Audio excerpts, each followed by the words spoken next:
Cette nuit-là, le vigile n'a pas demandé d'argent. Il a demandé autre chose. Son regard est resté sur moi, un souffle de trop. Et j'ai compris que la file d'attente cachait une ligne beaucoup plus dangereuse que la corde du club. Je croyais entrer pour danser. J'ai franchi une porte qui allait me coûter le sommeil. Je m'appelle Maxime, j'ai 26 ans. Et j'ai longtemps cru que les portes s'ouvrent seulement avec de l'argent ou des noms connus. Au Velvet, dans le Marais, j'ai appris qu'un regard peut aussi faire coulisser un verrou.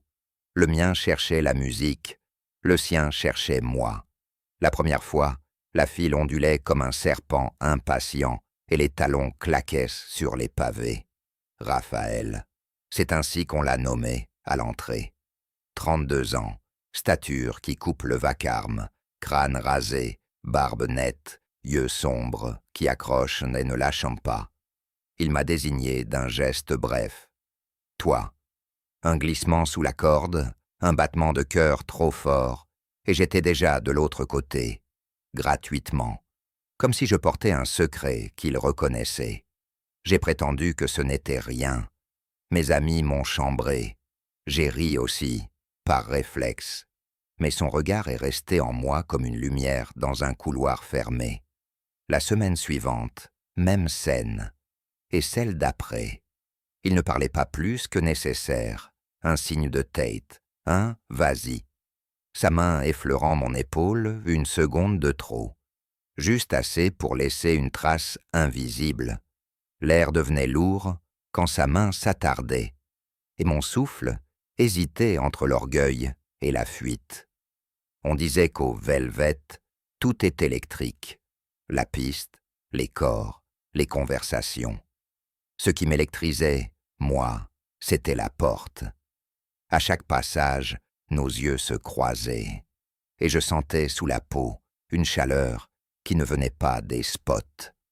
Son regard restait accroché au mien, comme une promesse qu'on n'ose pas prononcer.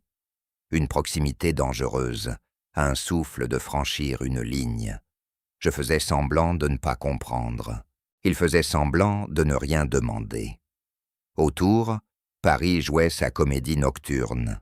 Le taxi qui refuse une course trop courte, la pluie qui n'ose pas tomber, les rires trop forts pour masquer la fatigue de la semaine. Mes amis adoraient le privilège.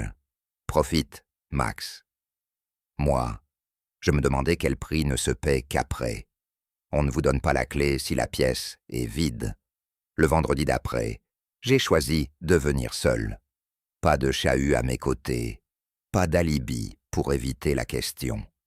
J'ai senti son regard avant de l'entendre. Seul, ce soir, j'ai hoché la tête, la corde a glissé, j'ai avancé, puis je me suis arrêté. Raphaël, quel est le service ? Le mot m'a brûlé la langue. Il a pris son temps avant de répondre, comme on écoute un orage arriver par la fenêtre ouverte. Tu veux vraiment savoir ? Ma nuque tremblait, mais ma voix est sortie. Oui. Alors reste après la fermeture. 3 heures, on parlera. 3 heures.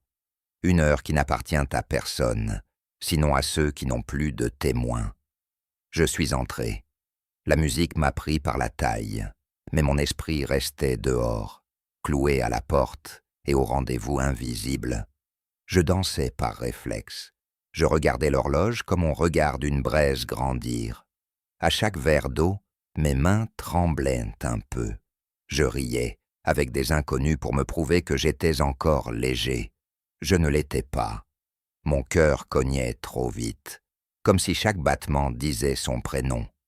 Par moments, je le devinais à distance, silhouette vaste, calme, qui domine la rumeur.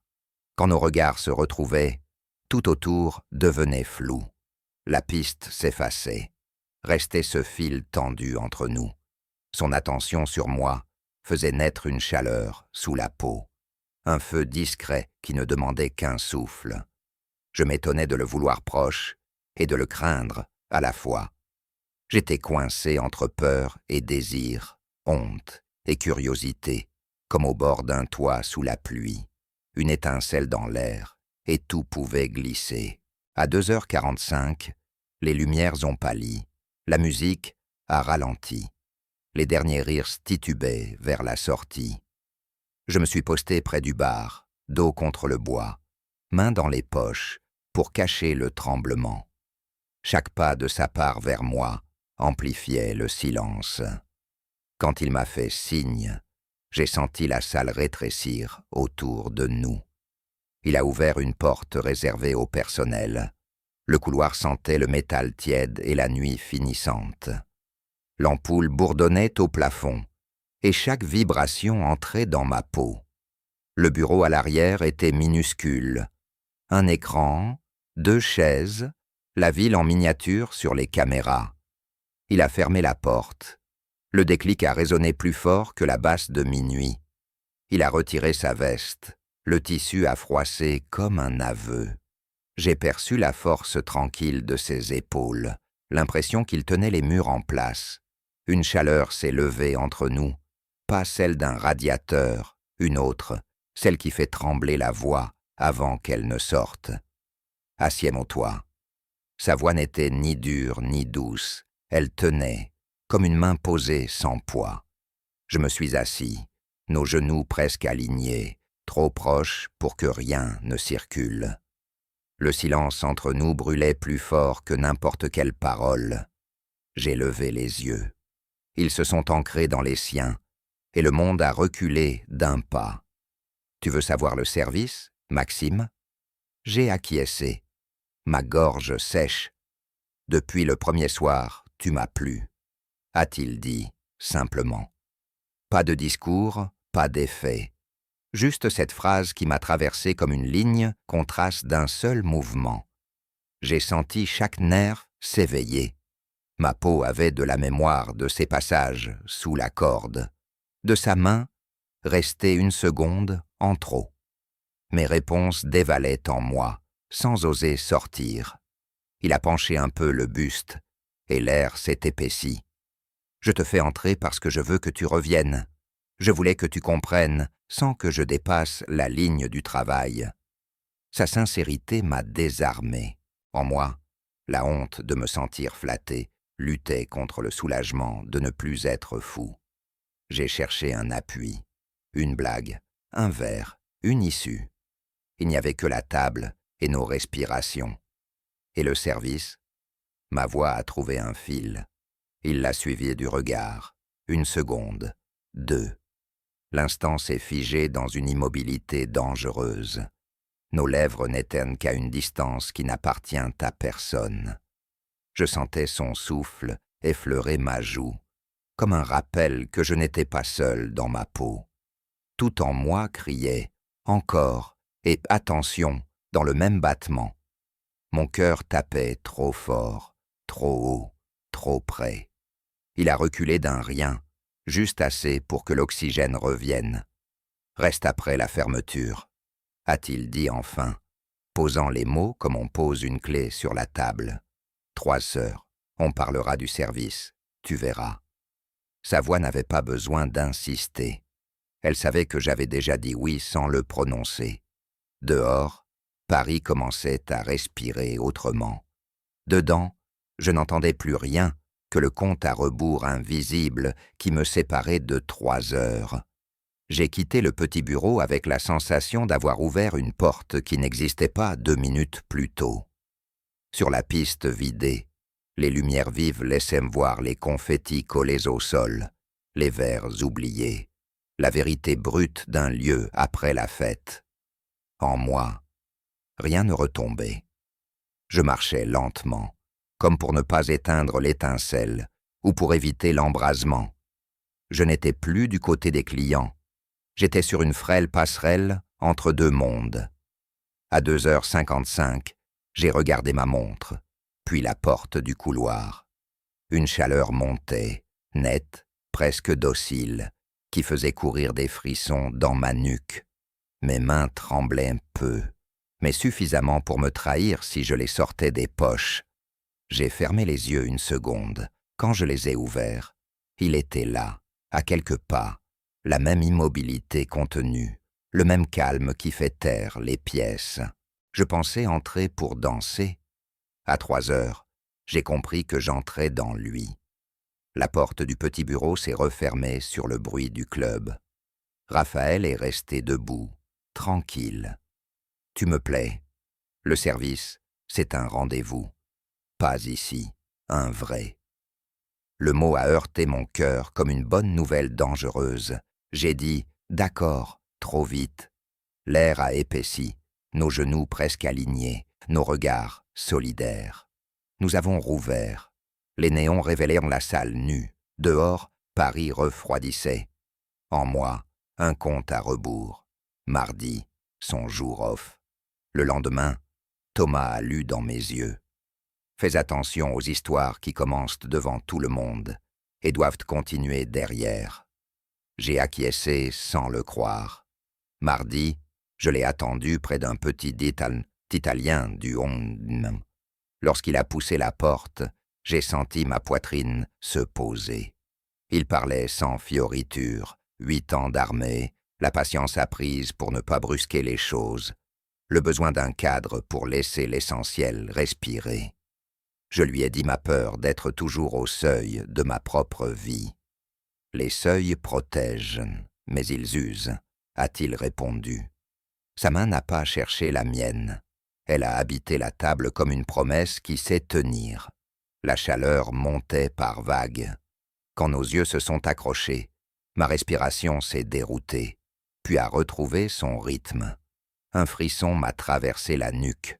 Notre proximité paraissait téméraire. Comme resté au bord d'un orage, j'ai gardé le bord intact, un souffle entre nous. « Je veux que ce soit propre », a-t-il dit. « Au club, je suis vigile. Dehors, je suis un homme. » Cette règle m'a rassuré et m'a frustré. J'avais envie de la respecter et déjà de la trahir. Les jours ont pris une cadence neuve, un café après sa nuit, une marche quand nos horaires acceptaient d'être tendres, des textos courts qui tenaient la place du reste. Parfois, je restais chez lui au petit matin. La fatigue le rendait silencieux, et son silence me calmait. Dans la cuisine, nos épaules se frôlaient. Je gardais sur la peau une chaleur têtue, presque raisonnable, une simple preuve que je n'avais pas rêvé. Au Velvet, il avait repris un masque neutre. Je passais comme tout le monde. Son retrait discret entretenait le feu. Je comprenais la règle, mon corps la discutait. Mon pouls affolé au moindre croisement. J'apprenais la lenteur, tenir dans un regard, rentrer seul quand la nuit insistait trop. Un vendredi, la file a dérapé. Un type éméché s'est collé à moi, blague lourde, bras pesants. Raphaël a posé sa voix sur la scène. L'homme s'est écarté, vexé. Son regard est revenu vers moi, chargé d'un courant que la foule pouvait lire. Ma poitrine s'est contractée. Notre fragile discrétion venait de siffler trop fort. Je lui ai écrit « Pas besoin de me sauver ». Il a répondu « Je sais, mais je veille ». Veiller. Le mot m'a fait du bien et mal. Je ne savais pas si j'étais protégé ou surveillé. Je me suis surpris à chercher sa silhouette sur un écran. Puis j'ai détesté ce réflexe qui me rendait dépendant. À mi-semaine, un message. Mardi, même heure. J'ai dit oui sans discuter. Au restaurant, il a planté ses coudes, mains ouvertes. J'avance doucement, mais j'avance. J'ai hoché la tête.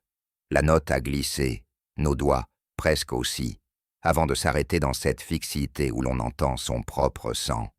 Nous nous sommes quittés sobres et brûlants. La ville brillait trop. Le lendemain, Thomas a coincé mon regard. La règle tient si toi, tu tiens. Sinon, c'est la porte qui décidera. Le vendredi suivant, la porte a choisi de nous éprouver. J'ai menti en disant que je restais. Mon cœur partait déjà. Le Velvet célébrait l'anniversaire d'un ami. J'avais promis. Au bout d'1 heure, je suffoquais. La neutralité parfaite de Raphaël à l'entrée me rendait fou. J'ai prétexté un travail urgent. Thomas m'a laissé filer avec une phrase qui piquait. « Partir, c'est déjà choisir. » Dehors, J'ai marché sans but jusqu'au banc du canal où nous avions dîné. Quand mon téléphone a vibré, c'était lui. « Tu vas bien ?» J'avais besoin d'air. Moi aussi. Où? Je lui ai envoyé la photo du banc. J'arrive. Il s'est assis. Nos épaules ne se touchaient pas, mais la chaleur passait la distance. Quand son genou a frôlé le mien, ma respiration a trébuché. L'air s'alourdissait quand sa main s'attardait une seconde de trop. Sa main n'a pas bougé, c'est l'idée d'elle qui m'a brûlé. « Tu as quitté la fête », a-t-il dit. « Oui. » Pour moi? Je n'ai pas su répondre. On ne doit pas brouiller les choses. La phrase m'a coupé. Je sais. Et je ne savais plus. Nous avons marché. À chaque feu, j'avais envie de lui prendre la main. À chaque feu, je ne faisais rien. Arrivés au pont, il m'a demandé « Dis si tu veux que je recule. » Ne recule pas. Une pente s'est ouverte sous nos pieds. Un souffle de franchir la ligne. Un vélo a foncé. Nous avons ri. Et la tension s'est refendue proprement. Mardi. La rumeur aime les espaces étroits. 2 serveurs ont chuchoté. Un client a commenté. Le vigile a ses chouchous. La mâchoire de Raphaël s'est tendue à peine. J'ai fui ses yeux par prudence et par orgueil. Cette nuit-là, j'ai demandé à Thomas « Et si on arrêtait ?» D'être à moitié, ou vous sortez à découvert, ou vous vous perdez. Mardi, au restaurant, Raphaël a lâché une vérité qui grattait. Parfois, je te vois sur les écrans, je veille. Je ne veux pas être un angle mort. Tu n'es pas un angle, tu es le centre que j'essaie de protéger. Si je vais trop loin, dis-le. J'ai posé la paume près de la sienne. La chaleur a traversé le bois, comme un serrement sans bruit. Le vendredi suivant, un habitué a glissé près de la corde. « Tu passes parce que tu rends service ?» La phrase m'a frappé bas. Derrière, j'ai senti Raphaël. « Ça suffit », a-t-il dit calmement. Mais son regard me demandait autre chose. « Tiens avec moi. » Était-ce une question, un pacte? J'ai avancé dans la salle sans savoir quoi répondre. Je n'ai pas dansé. Je suis resté contre un pilier à regarder la porte comme on regarde un choix. À minuit, j'ai écrit « On ne peut plus être moitié ». Les poings ont clignoté. Demain matin, sans uniforme. À 8 heures, il s'est assis face à moi, visage nu. On tient ou on coupe? Mon oui est sorti avant mes peurs. Raphaël a soufflé, soulagé. Alors on change de terrain. Plus de signes au club. Dehors, on construit. La phrase sonnait juste et dure. Elle me privait de notre théâtre, mais elle me donnait une vraie scène. Après notre pacte, je me suis surpris à respirer plus bas. J'ai prévenu mes amis que les vendredis ne seraient plus des vitrines. Le mardi suivant, il est arrivé avec 2 billets de cinéma. Nous avons ri d'un film moyen. Je l'ai senti rire autrement, sans rôle à tenir. J'apprends à n'être pas de service, a-t-il dit. Moi aussi, pensais-je. Le week-end suivant, je n'ai pas franchi la corde. J'ai attendu son bonne nuit, comme on attend un train qui finit toujours par passer. À 3h06, tiens avec moi. Je tiens. Le mardi d'après, salle presque vide. Nos coudes se sont frôlés sur la coudoir commun. Personne n'a bougé. Parfois l'amour avance à la vitesse des sous-titres. Assez lent pour lire, assez vif pour ne pas s'endormir. Les rumeurs n'aiment pas perdre, elles mordent en partant. Notre règle a tenu 1 semaine, puis 2. Le mardi, nous étions à nous. Le reste du temps, nous glisions entre les heures, avec une précision tendre. Sa discrétion dehors n'effaçait pas sa présence. Parfois, son « à demain » me touchait à l'oreille, et tout en moi se tendait, prêt à céder et décidé à attendre. Un vendredi, un influenceur a filmé l'entrée en direct. On m'apercevait 1 seconde, assez pour ceux qui me connaissent. La vidéo a circulé, légère et lourde. À l'intérieur, je n'ai plus su danser. Tu veux que j'arrête de venir? Je ne veux pas, j'ai peur que ce soit nécessaire. Sa franchise m'a traversé comme une lame chaude. Le lendemain, une agence m'a parlé d'éviter les polémiques de nuit. J'ai marché longtemps pour user la honte. Message de Raphaël. Je prends de la distance au travail, pas avec toi. Parfait et impossible. Le lundi, un site local a plaisanté. Le vigile et son protégé. Assez pour fausser les regards. Chez moi, il a dit. Si je te fais du tort, je recule. Sa manière de m'aimer ressemblait à s'éloigner. Parlons clair. J'arrête de te laisser entrer quand je bosse. Tu viendras quand je n'y suis pas. On garde notre histoire dehors. On perd un décor. On sauve le reste. La semaine suivante a prouvé que nous savions vivre sans la corde. Des amis à lui nous ont reçus. Il m'a présenté comme quelqu'un d'important. Dans le métro, nos épaules se sont touchées, et j'ai senti le wagon retenir son souffle. Puis la nuit a voulu rejouer. Près du club, un client m'a lancé. On dirait que tu n'as plus la Golden Door. J'ai souri court. Derrière lui, j'ai senti Raphaël tenir le trottoir. Son silence l'a fait fuir. On ne joue plus ici, a-t-il dit. Je sais. Est-ce que je te suis quand même? Hors des murs, l'attente est devenue notre vrai adversaire. Quand il travaillait, je scrutais l'heure. Quand il dormait, je mesurais mes gestes. Nous allions nous heurter. Puis il a dit « On ajuste ». Nous avons sanctuarisé le mardi, inventé un mot de secours, appris à dire « je fatigue » sans s'excuser. 3 semaines ont tenu. À la 4e, la direction l'a convoqué pour parler d'éthique. Il devine, a-t-il dit en rentrant. Et toi? Je tiens. Et si on racontait nous-mêmes? Il a fermé les yeux une seconde. Le prix serait pour toi. Le prix est déjà là. Notre proximité a pris la densité d'un orage contenu. Son souffle contre mon oreille a soulevé mon prénom. Tout en moi a crié plus et tenir en même temps. Le lendemain, il a écrit « Donne-moi jusqu'à vendredi.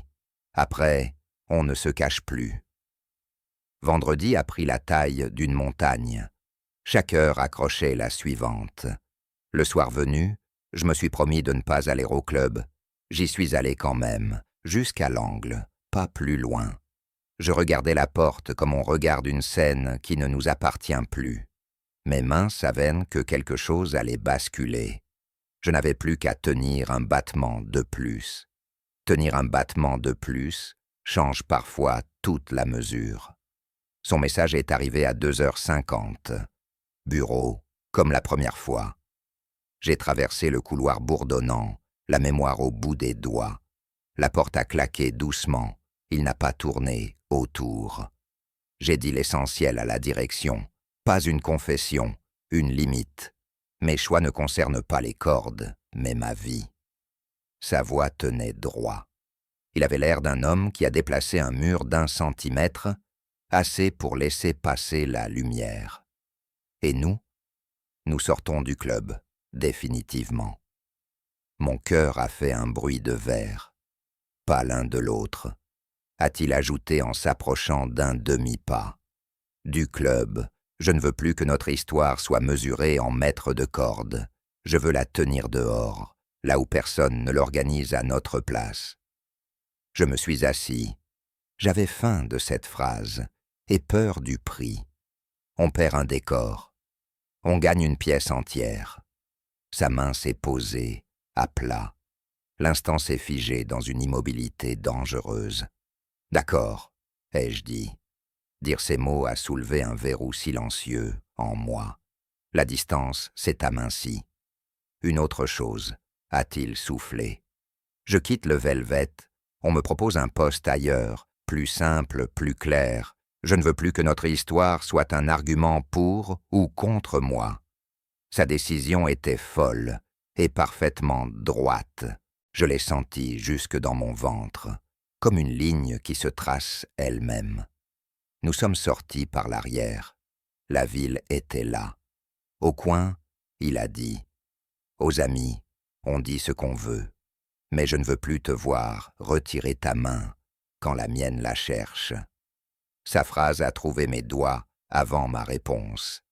La chaleur nette, le tremblement qui s'aligne, l'évidence d'un geste simple rendu aux jours ordinaires. Les semaines suivantes ont été neuves, sans la porte. Nos repères ont changé. Nous avons gardé le mardi inviolable, ajouté des matins silencieux. Parfois, je l'écoutais respirer. Ça calmait la mienne. Parfois, il finissait plus tôt et frappait avec du pain tiède. Nous partagions la croûte et un silence plein. Les rumeurs ont trouvé plus bruyantes ailleurs. Un soir, Thomas a levé son verre. « Je me tais, a-t-il dit, parce que vous avez trouvé la phrase qui tient. » Les yeux de Raphaël sur moi portaient une lumière neuve, non plus celle de la porte, mais celle d'un jour qui s'est resté. Je ne prétends pas que tout est facile. Parfois la peur remonte. Parfois je le trouve trop prudent. Parfois il me trouve trop brûlant. Alors, on dit notre mot. On se rejoint au milieu, et le reste retombe. La dernière pièce s'est posée un matin. Viens voir le nouveau lieu avec moi, pas pour bosser, pour me dire si je marche droit. Nous avons traversé un espace vide. Il a parlé procédure, je l'ai entendu parler avenir.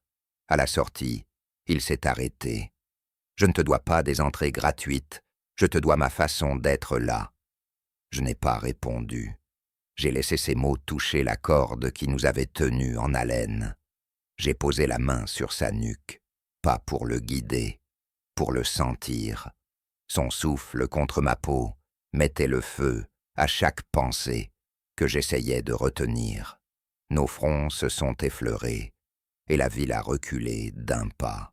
Je m'arrête là. La suite appartient à ce geste simple, appris lentement. Nos lèvres presque pas encore, juste assez pour comprendre que nous n'écrivons plus au conditionnel. Si je repense au premier soir, je vois la corde et l'homme derrière, calme comme un barrage. Aujourd'hui, il n'y a plus de corde entre nous. Il y a des jours qui se tiennent, une confiance qui s'est reculée pour mieux rester, et cette manière de nous retrouver au même endroit quand la ville tente de nous disperser. Nous ne devons plus rien à la porte. Nous nous devons la suite.